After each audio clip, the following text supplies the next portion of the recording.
Quero primeiro agradecer muito a oportunidade de estar aqui, rever amigos de muitos anos, fazer novos amigos, reencontrar companheiros de muitas caminhadas ao longo desses quase 30 anos de trabalho, já no terceiro setor especificamente, mas também na academia. Cumprimentar o meu amigo Ricardo Arduin, que me convidou para esse momento.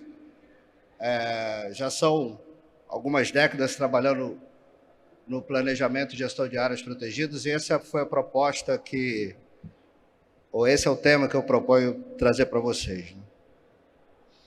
Relacionando um pouco a função das áreas protegidas com o papel importante que elas têm na mitigação das mudanças climáticas.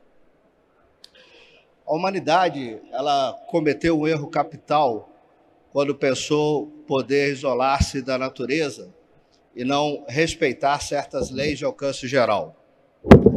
Existe já há muito um divórcio entre a humanidade e seu meio. Divórcio que se reflete em frases como o homem e o meio ambiente. Inventamos até uma tal natureza humana. O velho pacto que unia o primitivo e seu hábitat foi rompido de forma unilateral por nós, logo que consideramos que já éramos suficientemente fortes para seguir apenas as leis elaboradas por nós mesmos. E hoje sofremos as consequências. Nossa missão enquanto terceiro setor tem sido buscar essa reconexão. E isso tem se dado em torno de 4 questões básicas que orientam o nosso trabalho.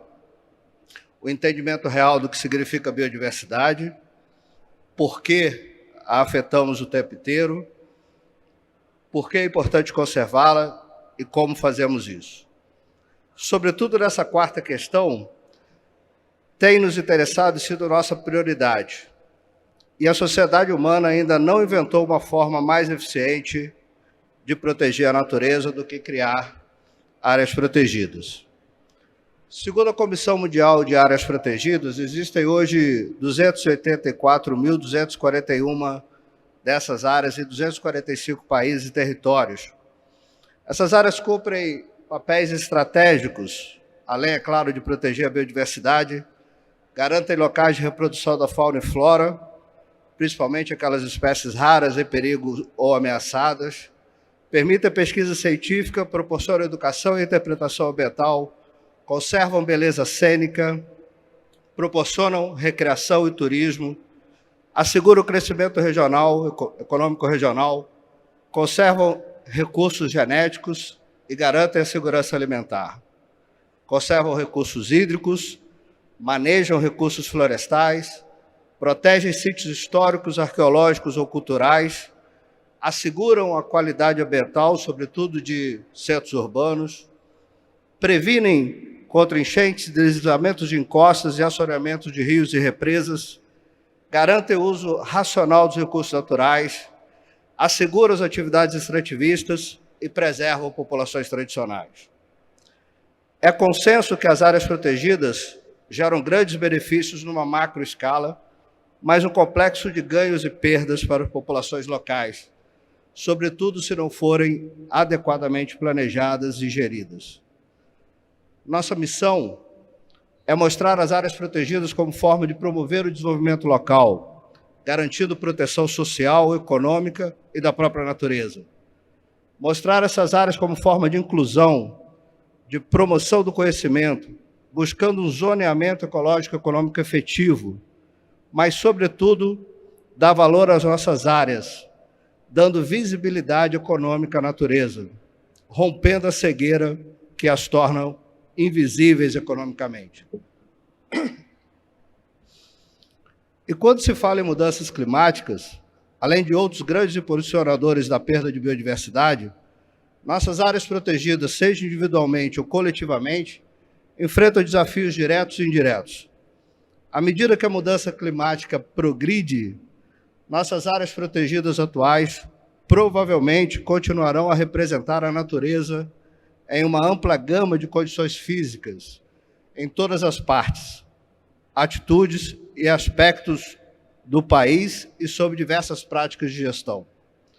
No entanto, elas podem deixar de suportar a mesma qualidade de recursos para as quais foram originalmente criadas. Por exemplo, seria alterada a composição de espécies e hábitats e comunidades que protegiam. As alterações climáticas estão a ter impacto nas características biológicas e geológicas protegidas, na sua função e gestão, tanto no ambiente marinho como terrestre. Podemos esperar ver mais mudanças na distribuição de espécies e seus hábitats como resultado de mudanças graduais nos parâmetros ambientais ou eventos climáticos severos. Algumas alterações serão diretas.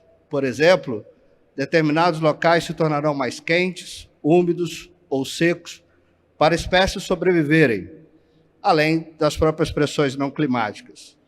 Outros serão impactos indiretos, por exemplo, através dos impactos de outras espécies, por meio de mudanças das vantagens competitivas, favorecendo espécies invasoras não nativas e patógenos que nos transmitem uma série de doenças, nos causam uma série de doenças.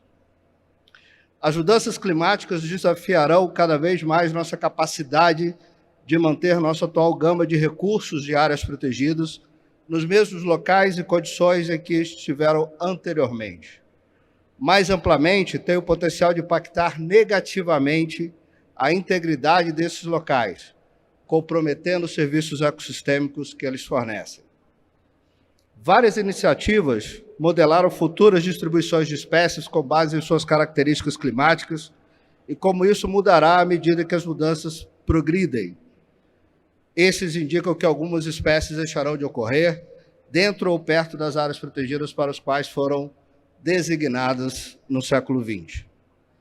Apesar das ameaças, nossas áreas protegidas atualmente ajudam a mitigar diretamente nossos impactos climáticos, sejam como reservas substanciais de carbono e outros gases de efeito estufa em solos e vegetação, que sob maneios diferentes podem ser facilmente liberados para a atmosfera, sejam como sequestradoras de carbono na atmosfera, ou amenizando os efeitos das mudanças climáticas, por exemplo, na atenuação de inundações. Muitas áreas protegidas também apoiam a produção local de alimentos e materiais, ou oferecem oportunidades para as pessoas se conectarem com a natureza, perto de onde vivem, ajudando a reduzir as emissões de transporte e viagens.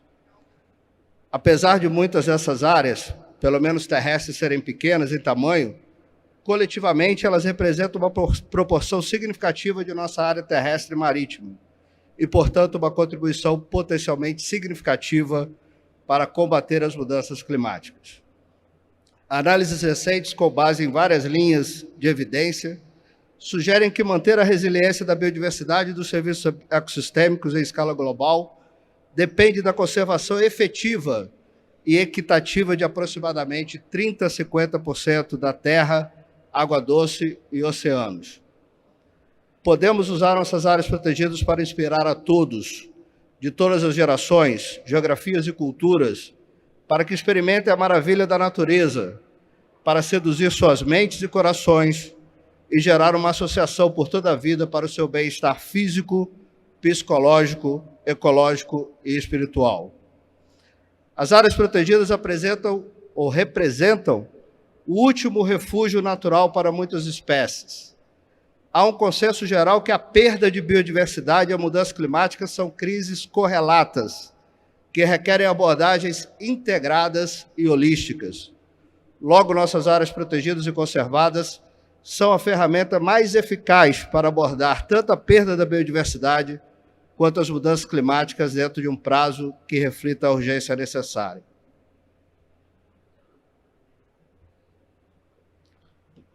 O mapa que eu mostro agora mostra a área de sobreposição entre áreas de alta biodiversidade local, alta riqueza de espécies, raridade de tamanho, alta integridade local e alta condição média de hábitat com riqueza de carbono. Essas áreas marrons mais escuras representam essas áreas de maior sobreposição. Se compararmos com a distribuição das áreas protegidas, vemos claramente que há necessidade de novas áreas protegidas, da expansão das existentes e de um apoio a novas medidas de conservação, de efetivas de conservação, visando a proteção de locais onde a riqueza de carbono e a alta biodiversidade possam se sobrepor para criar áreas de estabilização de carbono. Certa vez, o grande ambientalista Lutzenberg disse que a criação de uma área protegida é uma confissão de suicídio. Uma sociedade que precisa proteger a natureza de si mesma não pode estar certa. Provavelmente ele está correto, porém sem elas talvez não tenhamos futuro.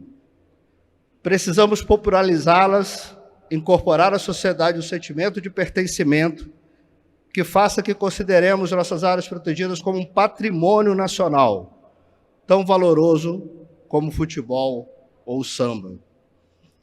Não existe humanidade sem natureza. Precisamos nos reconectar. O pôr do sol que nos atrai só se manterá belo se garantirmos o peixe na mesa do pescador. Mais que nos beneficiar da conservação da natureza, precisamos socializar os custos dessa conservação, ampliando as discussões sobre pagamento de serviços ambientais e dando o real valor à natureza e a quem a protege. Muito obrigado.